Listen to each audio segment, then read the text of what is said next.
Bom dia a todos e a todas. Eu sou João Batista, pesquisador bíblico, pesquisador ufológico e espiritualista.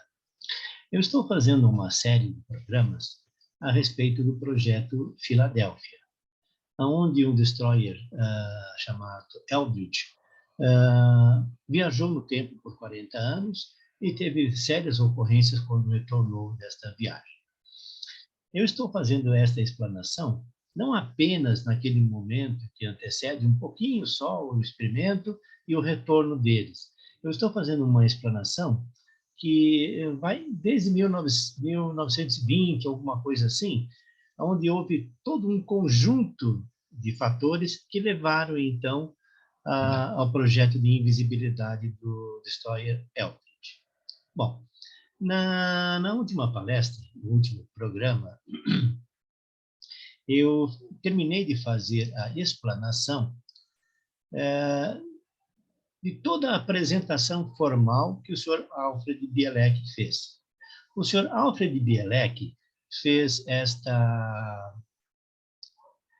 exposição na palestra A Conferência da MUFON, em 13 de janeiro de 1990. Então, lá ele fez toda uma apresentação, depois ele respondeu a uma série de perguntas que o público fez. Algumas pessoas gravaram em áudio, outras em vídeo, e depois compilaram, transcreveram tudo isso para documentação impressa. E é isso que eu estou fazendo nesse momento. Eu estou apresentando uma dessas gravações, no caso foi em áudio. Eu só não vou ainda comentar, mais uma vez vou dizer o nome da pessoa, porque preciso entrar em contato com ela para ver se ela permite que eu divulgue o nome dela. Embora esse documento tenha sido colocado na internet e é de domínio público, todos podem copiar, ler, retransmitir e fazer o que for necessário. Mas eu gostaria de conversar com ele, ou tentar conversar com ele, para depois, então, dizer quem ele é. Bom, hoje eu vou começar a ler as perguntas que foram feitas ao Sr. Alfred Bielek a respeito de tudo isto. A pessoa que fez esta gravação em particular, ela perdeu as primeiras perguntas. Quantas perguntas ele perdeu, eu não tenho como avaliar, mas tenho a impressão que não foram muitas. Bom, começando por uma resposta do Sr. Bielek. Por que eu estou começando por uma resposta? Porque eu não tenho aqui a pergunta que foi feita. Mas então vamos ler a primeira resposta que eu tenho do Sr. Bielek. Bom, o experimento se expandiu. Eles tentaram, em 1948, a Força Aérea Naval, Naval Air Armed, tentou ver se eles conseguiriam pôr este projeto para funcionar antes que von Neumann ressuscitasse o seu em um avião. Esse texto aqui, esse trechinho, está um pouco estranho, né? Antes que o senhor von Neumann ressuscitasse o seu. Talvez ele fosse ressuscitar um novo projeto, mas vamos dar continuidade. Eles tinham um F-80 disponível para isso. Eles ligaram a ele algum equipamento mais leve. Bem, você não precisa de toneladas e toneladas de equipamentos em um avião. Então, eles o encolheram. Colocaram um sistema a bordo do F-80, colocaram nele um piloto e um radiocontrole por terra. Foram para uma determinada área e ligaram o equipamento. E depois de ele ter ficado invisível ao radar, por um certo período de tempo, eles o desligaram. Tudo estava ótimo. Eles retornaram à base e disseram OK. Bem parecia que tinha sido, mas não estavam seguros que tudo deu certo. Eles deixaram o oficial, o piloto e o avião de quarentena por cerca de um ano. Cerca de um ano depois, eles disseram OK, leve-no de novo para cima. Vamos mandar um observador com você desta vez. E nós vamos tentar isto de novo na mesma área. Então, eles subiram e tudo ocorreu bem até eles ligarem o equipamento. O piloto desapareceu e nunca mais foi visto outra vez. Uma brincadeira. Alguém lembra daquele filme O Piloto Sumiu? O piloto desse aqui se escafedeu, sumiu. O observador não era um piloto treinado para um F-80. Ele não poderia controlar o avião e este caiu. O corpo do observador foi recuperado, mas o corpo do piloto nunca o foi. Então, este foi o fim das tentativas de usar avião, pelo menos nesta fase. Desde então, eu entendo, eles têm feito o equipamento pequeno o bastante para colocá-lo num avião grande, mas isto é altamente qualificado ou altamente classificado. Aqui eu poderia, por exemplo, dizer que a pergunta, ou imaginar que a pergunta, foi a respeito da invisibilidade de um avião. Da mesma forma que eles fizeram a invisibilidade ao Eldritch, que é o destroyer, lá em Filadélfia. Aparentemente, eles tiveram o resultado correto. Porém, numa segunda tentativa, o piloto desapareceu. Da mesma forma que aqueles marinheiros, etc., lá no Eldritch, também desapareceram por um período de 4 horas. Porém, um acompanhante que estava no avião não desapareceu. Porém, como ele não sabia pilotar o avião, ele caiu, se estatelou e recuperaram o corpo dele. Porém, o corpo do piloto, jamais. Ele pode estar em estado ter para um lugar no hiperespaço, pode ter dado um salto de 40 anos para o futuro, estar vivendo tranquilamente numa ilha, ou então ter sido novamente capturado pela Marinha Americana e ter sido monitorado. Não temos como saber. Pelo menos até o momento. Bom, vamos dar continuidade à nossa leitura de perguntas e respostas. Nós temos, então, a pergunta que seria: você poderia dizer se há alguma experiência sendo feita em viagem controlada no tempo? A resposta do Sr. Bielek: sim, tem sido feita. Isto é novamente um conhecimento altamente qualificado pelo governo, mas isto definitivamente tem sido feito. A viagem no tempo existe. Aí você tem uma pergunta? Agora vale um comentário meu. Lembra que alguns programas atrás eu comentei? Nós estamos viajando no tempo. Quando eu me refiro a nós, não sou eu, os senhores e senhoras que estão assistindo a este programa. Porém, o governo americano está, a Marinha Americana está. E ele declarou isto publicamente. Bom, vamos à terceira pergunta. Esta era uma das minhas questões. Se a viagem no tempo existe, mas ela ainda existe, eles a estão usando, você sabe disso? E a resposta do Sr. Bielek foi: ela ainda existe, é só isto que eu direi, nada mais. Ou seja, o Sr. Bielek, naquele momento, sabia o que estava acontecendo, tinha conhecimento de tudo isto, porém não poderia falar a este respeito, não poderia comentar sobre isto. Isso foi em 13 de janeiro de 1990, só para posicionar bem os nossos espectadores. Bom, pergunta 4. Quando você estava falando sobre a invisibilidade do navio, falou que a primeira experiência foi ótima e que a segunda foi aquela na qual desapareceu. O que quer dizer? Acho que quis dizer com isso. Tanto invisibilidade em si, quanto invisibilidade ao radar foi conseguida, mesmo da primeira vez? A resposta do Sr. Bielek: isso está correto. Em termos de maquinário, foi um sucesso. Em termos de pessoas, não foi. Foi um completo desastre.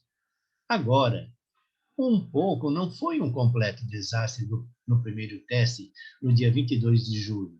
Não foi muito ruim, porque eles mudaram a tripulação e perceberam que havia um sério problema.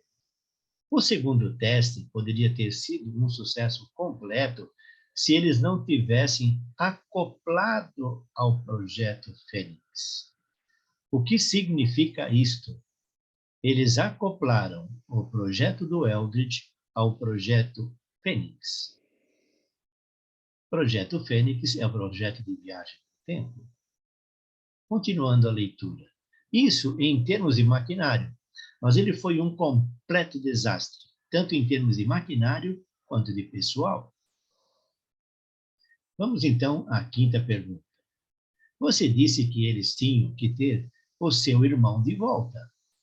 Isto era alguma coisa apenas do seu conhecimento pessoal, que eles precisavam dele ainda, ou era aquilo uma espécie, uma grande semelhante ao tempo, uma grade semelhante ao tempo, ou o entusiasmo comum que se poderia ouvir deles? Ou os cientistas deixariam aquilo escapar, ou foi algo que eles inventaram? Percebam que a pessoa que fez a pergunta deixou muitos ous em questão. Um instante. Ele deixou muitos ous no ar, ou isso ou aquilo. Mas vamos continuar a leitura. Né? Resposta. Ele precisava voltar, no caso ele é o irmão do Bielek, por razões que são extremamente sensíveis. Mas ele tinha de permanecer vivo tanto quanto eu, e um terceiro sujeito.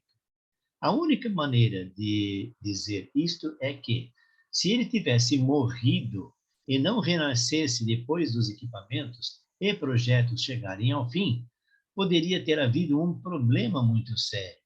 Então, estávamos estabilizando os fatores. Coloquei desta maneira e não irei além deste ponto.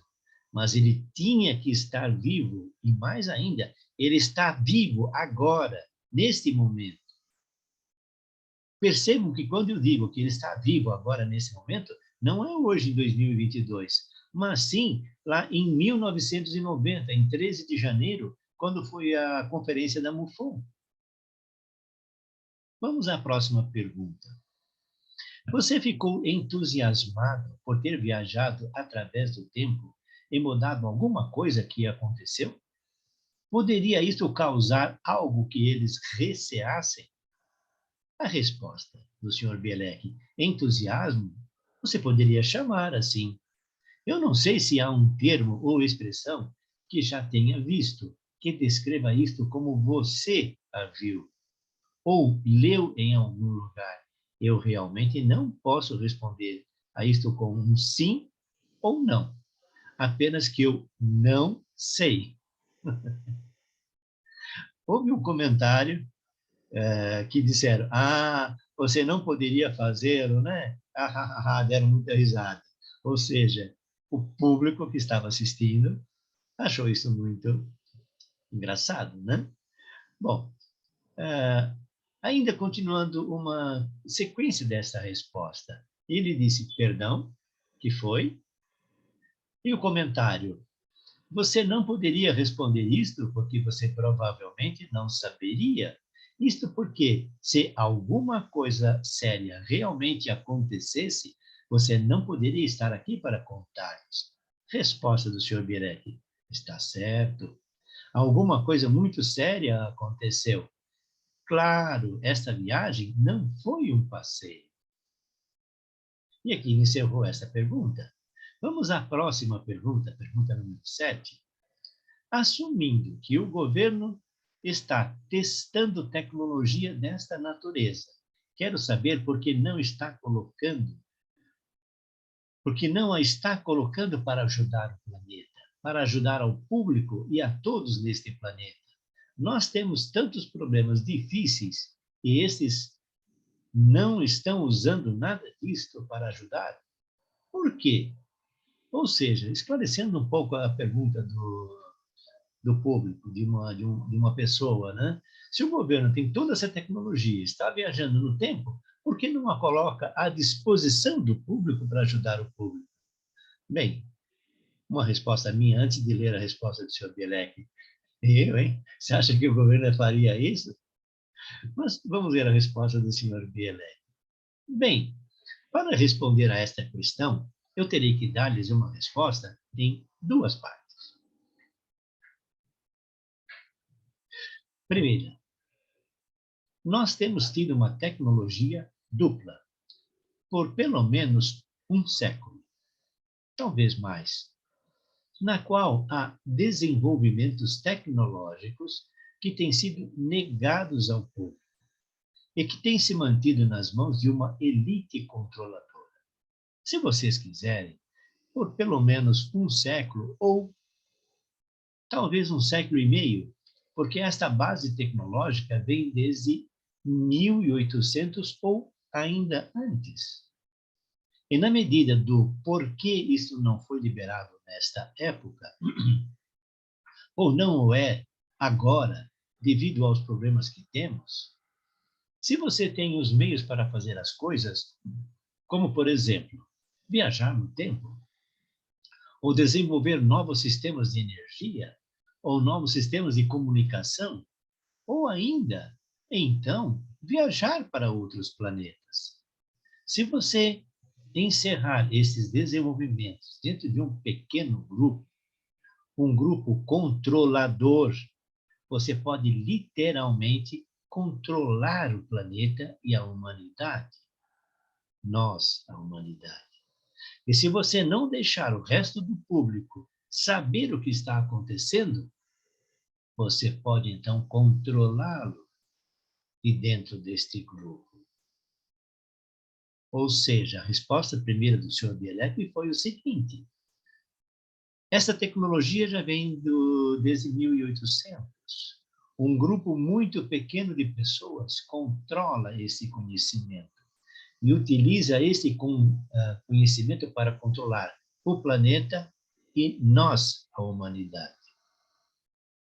Bom, dando continuidade à leitura, há um outro problema, chamado enfraquecimento econômico. Se você for liberar alguns desses novos desenvolvimentos muito rapidamente e muito cedo, você quebra totalmente a nossa atual base econômica, que é baseada em combustíveis fósseis, geração de energia elétrica através de fios e transformadores e coisas assim. Comunicação, como as conhecemos, aviões a jato, como os conhecemos, e foguetes químicos para nos levar à Lua. Tudo isso está baseado em nossa atual indústria, nossa atual sociedade e nossa atual economia. Você não pode substituir isso rapidamente da noite para o dia. Por outro lado, você pode destruir a base econômica. Estou certo que isso será liberado em algum tempo, em algum momento, mas não está sendo liberado agora. Esta é uma das razões por que você não pode brincar com a base econômica. E, além do mais, aqueles que são beneficiados com isto, em termos de lucros gigantescos, como as companhias de petróleo, não vão distribuir os seus lucros conosco. Este é somente um exemplo. Não significa que só existam estes. Então, o que significa esta resposta? Eles já têm o conhecimento de coisas muito avançadas do futuro. Por quê? Porque eles já foram ao futuro, eles já sabem as tecnologias lá, eles já têm o conhecimento de tudo. Porém, eles não querem abalar as grandes empresas com a atual economia, quebrando as empresas, colocando à disposição do público, da humanidade, as novas tecnologias. Isto é o controle do planeta, isto é o controle da humanidade. Eles só vão liberar essas informações à medida que eles considerarem necessário, à medida que eles considerarem prudente para eles e não para nós. Bom, esse foi um comentário meu no final. Vamos dar continuidade à leitura das perguntas. Você pode, com esta tecnologia, voltar no tempo, digamos, para 1843? Resposta do Sr. Bielek. Você pode ir no passado tão longe quanto queira, ou ir para o futuro tão distante quanto queira, contanto que o equipamento o leve lá. Sim, você pode. Isso é muito legal. Eu queria fazer parte desse grupo que vai para lá e para cá, viu? Ir no futuro, no passado, voltar para o presente. Só uma brincadeira.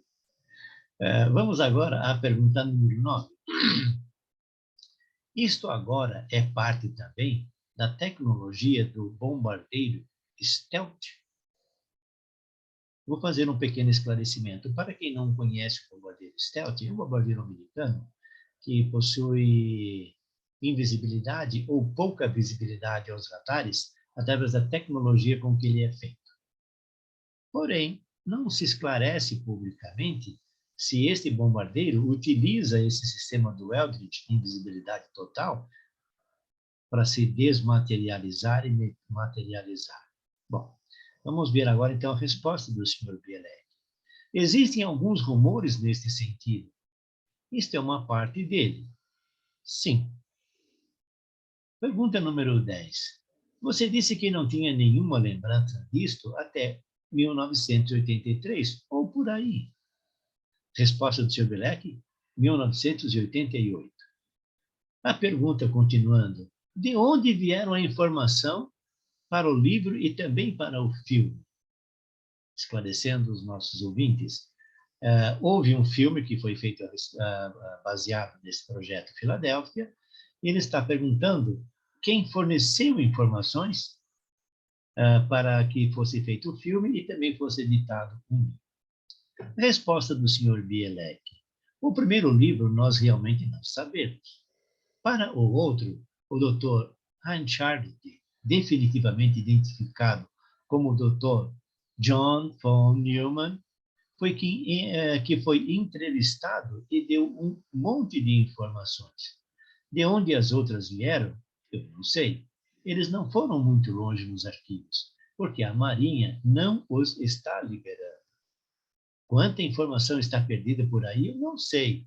Moore andou muito e fez um bom trabalho de pesquisa para nós, sob a Lei da Liberdade da Informação, FOIA, Freedom of Information Act, liberando algumas das informações. Ele realmente não conseguiu muito da Marinha, porque a Lei de Liberdade de Informação não estava em vigor.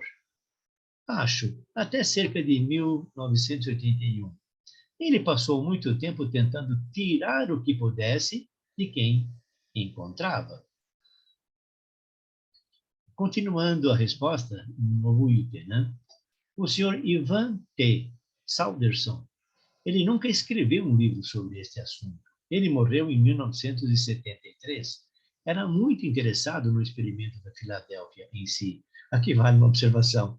Acho que tão interessado quanto eu nesse momento. Bom, dando continuidade à leitura da resposta do Sr. Bielek. De fato, algum material seu caiu nas mãos de Moore. E foi aí onde este conseguiu alguma coisa. Mas onde ele obteve basicamente a informação, eu não sei. Uma ou outra entrevista, uma entrevista em algum lugar por telefone, com a Landy, e quem quer que fosse. Eu nunca conversei com o Sr. Moore. Eu não sei onde ele arranjou a sua fonte, mas as suas fontes são de informação. Não, desculpe aqui, lendo melhor. Ou as suas fontes são de informação. Está dizendo que não tem certeza se as fontes que informaram o senhor Moore foram fidedignas. Bom, eu acho tudo isso muito bonito. tanto as perguntas como a resposta, tanto quanto a apresentação do Sr. Bielek. Nós vamos então à pergunta número 12. E que tal o filme? Resposta do Sr. Bielek. O filme foi produzido pela M. Thorne. A Thorne Industries existe desde alguma época entre 1820 e 1830 no século XIX. Era uma indústria inglesa que produzia instrumentos científicos para a Inglaterra e para a Europa. Ela foi assumida em 1850 pelos irmãos Wilson, que a herdaram de sua mãe. E eles ficaram lá até a virada do século, quando morreram. Por volta de 1980, final dos anos 70, ou começo dos anos 80, eu não sei a data exata, mas houve uma fusão entre a Thorne Industries e a M Corporation. Esta indústria eletrônica com etiqueta e os discos M é bem conhecida na Inglaterra. Aqui e em todo o mundo, houve uma fusão. Quem comprou quem, eu não sei. Eles decidiram que iriam fazer um filme e decidiram que iriam fazer o Experimento Filadélfia. Agora, durante aquele período em que estavam filmando, ou talvez um pouco antes, um certo amigo meu, de Long Island, foi questionado. Perguntado repentinamente por um ator bastante conhecido que tornou-se diretor do filme, mas que não aparece nos créditos. Seu logotipo da New World Pictures está lá, então eu não sei quem ele é.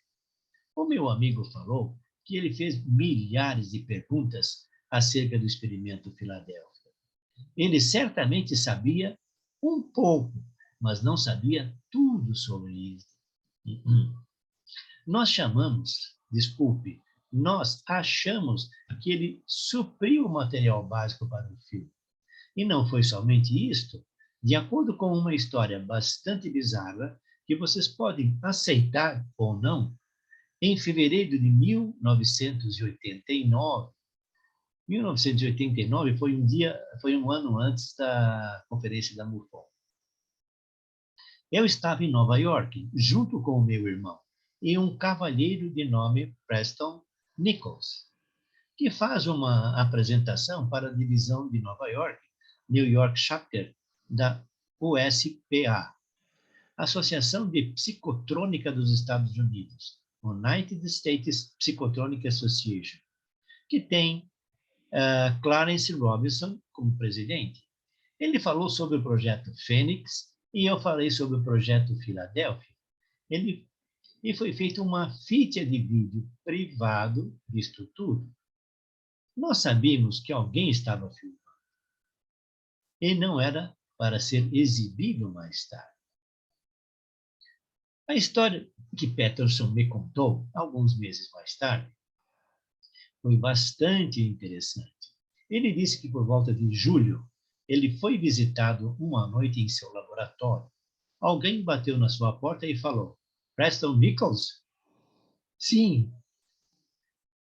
eu sou Bill, tal e tal, da M. Thorne Industries da Inglaterra. Sou o chefe dos arquivistas. Eu achei que você gostaria de conhecer a história. Nós temos estado procurando por você há algum... E ele disse, que você quer dizer procurando por mim? Posso mostrar-lhe por quê? Ele mostrou-lhe, então, uma foto tirada de um álbum de família dos irmãos Wilson em 1980, em companhia de uma terceira pessoa, a Aleister Crowley. Esse é muito conhecido no meio metafísico, apesar do que possam pensar dele. Ele era aparentemente um investidor pesado da corporação e ele viveu até os anos 50, 1950. Havia também uma quarta pessoa. O quarto sujeito era a cara do meu amigo Preston, apresentado aparentando ter aproximadamente 10 anos ao mais do que tem agora. Ele disse, nós tínhamos esta foto quando vimos a sua fita de vídeo, e você em Nova York fazendo a sua apresentação. Nós sabíamos que finalmente o tínhamos encontrado. E ele disse, posso ficar com esta foto? Não, ele disse. Bem, qual é a história? Eu peço desculpas por essa leitura dessa resposta mais extensa, mas é que essa resposta dada pelo Sr. Bielek, da pergunta 12, a respeito do filme, foi bastante prestativa, foi bastante esclarecedora. Por isso eu estou fazendo questão de apresentar aos senhores e senhoras quais foram essas referências. Mas continuando, a história é que Crowley disse que você não era desta época, referindo-se a 1890. Você era do futuro. E você deu-nos a história inteira do experimento Filadélfia e ela tem estado em nossos arquivos desde 1890.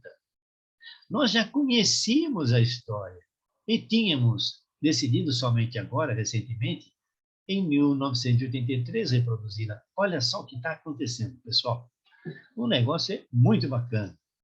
Então, o Crowley disse que, referindo-se a 1890, porém o projeto Eldridge foi em 1943. Ele disse, você era do futuro em 1980, e você nos deu a história inteira do experimento Filadélfia, e ela tem estado com em nossos arquivos, desde 1890. Ou seja, algumas pessoas já conheciam o projeto Filadélfia antes que ele fosse levado a efeito em 1943, lá atrás. Porque esse senhor, que era um viajante do tempo, viajou para 1890 e fez uma explanação sobre isso. E isso foi gravado em vídeo e guardado por essas pessoas. Olha só, hein? Isso é muito bonito. Vamos continuar. Bem, eles foram ao governo dos Estados Unidos pedir para filmarem em Long Island, porque eles sabiam que o outro terminal estava em Long Island, em Montauk. Deixa eu ler de novo, não ficou muito clara essa resposta. Eu vou ler novamente esse pedaço. Bem, eles foram ao governo dos Estados Unidos para filmarem em Long Island, porque eles sabiam que o outro terminal, que estava também em Long Island, em Montauk, o governo dos Estados Unidos recusou totalmente a permissão para eles chegarem perto do lugar. Foi então que eles foram para Wendover, Utah, para um outro terminal do 84. Como eles o chamavam? Experimento 84. Olha só, hein? Está cheio de experimento por aqui. Viu? Eu conheço Wendover, Utah, porque trabalhei lá em Salt Lake City e visitei-a um monte de vezes. É a velha base da Força Aérea de Wendover, a qual foi usada intensamente durante a Segunda Guerra Mundial. Mas foi assim, acreditem ou não, Ripley adoraria esta, viu? A história de como eles conseguiram o roteiro ou o material básico para fazer o roteiro do experimento Filadélfia. Eles enfeitaram, é claro, a história para poder ser assistida por pessoas e ter um carinho especial. Ele admitiu isto. Colocaram mais coisas para tornar mais interessante a história. O lado amoroso, onde Bielek se namorou por uma moça de 1983, as viagens à Califórnia e tudo mais. Então, uma boa parte deste filme é ficção, mas a história básica é um fato real e eles aumentaram para fazer o filme. Ai, ai, o negócio vai longe. Eu vou fazer o seguinte, eu vou ler mais uma pergunta hoje e uma resposta, e vou deixar para o próximo programa, para não ficar muito extenso, muito cansativo, as outras perguntas e respostas. Mas vamos então lá à pergunta de número 13. Você estava um pouco relutante em falar sobre outros altamente classificados projetos que conheceu. Mas, obviamente, o experimento Filadélfia é altamente classificado também. Por quê? A resposta do Sr. Bielek. Teoricamente, o experimento Filadélfia foi desclassificado. Existe uma lei, um estatuto que diz que qualquer projeto do governo que não seja classificado é automaticamente desclassificado após 40 anos. Agora, aquele experimento tomou lugar em 1943. Ele foi terminado em 1943. Como consequência, 40 anos se passaram até 1983. Então, teoricamente, ele foi desclassificado em 83. Agora, um projeto qualquer pode ser desclassificado, mas o governo tem meios de esconder as referências a ele que existam nos arquivos, de modo que você só pode encontrá-lo se souber os códigos numéricos apropriados. Manuais ou relatórios técnicos podem não ser desclassificados. Há uma lei que diz: se for no interesse da segurança nacional, relatórios técnicos e outras informações pertencentes a projetos desclassificados podem não ser liberados. Ou seja, eles liberam aquela partezinha que todo mundo já sabe, o grosso, tudo que foi feito, vai ser muito difícil de liberar. Talvez daqui a uns 100 ou 200 anos. Quando tudo isto for arroz com feijão, quando nós estivermos viajando no tempo, como pegamos um ônibus hoje. Dando continuidade à resposta do Sr. Bielek. Como um exemplo típico, depois da Segunda Guerra Mundial, depois que a Segunda Guerra Mundial terminou, alguns anos depois, as bombas Norton K2 começaram a ser mostradas nas lojas de excedentes de guerra, em Nova York e em todo lugar. Eles as estavam vendendo como peças que variavam de 2,5, de 2.500 até $200 cada uma. Você podia comprar a coisa completa, intacta, mas você não podia colocar as mãos nos manuais, dizer o que elas faziam ou como usá-las, porque estavam classificados como altamente confidenciais, e ainda estão. Mas o equipamento em si, totalmente desclassificado. Ou seja, o governo americano faz um breguete qualquer, classifica durante 40 anos, depois de 40 anos desclassifica e põe lá para vender. Quem quiser comprar, compra um pedaço, ou todo, ou qualquer coisa, mas não diz para que serve e nem como utilizar. Os manuais e todos os detalhes, como utilizar, o que faziam, eles não liberam. Então, você fica com um cacareco em casa. Senhores e senhoras, eu vou, então, terminar hoje esse programa, e no próximo programa eu vou dar continuidade às perguntas que foram feitas ao senhor Bielek para esclarecer os nossos ouvintes. Eu peço a gentileza de as pessoas que estão gostando desta série sobre o Projeto Filadélfia, cliquem naquele breguetinho do gostei e se inscrevam no nosso programa para que possam receber indicação de novos programas e para que nós possamos crescer e poder contribuir mais com os senhores e senhoras. Deus abençoe a todos e a todas. Namastê. Eu sou João Batista.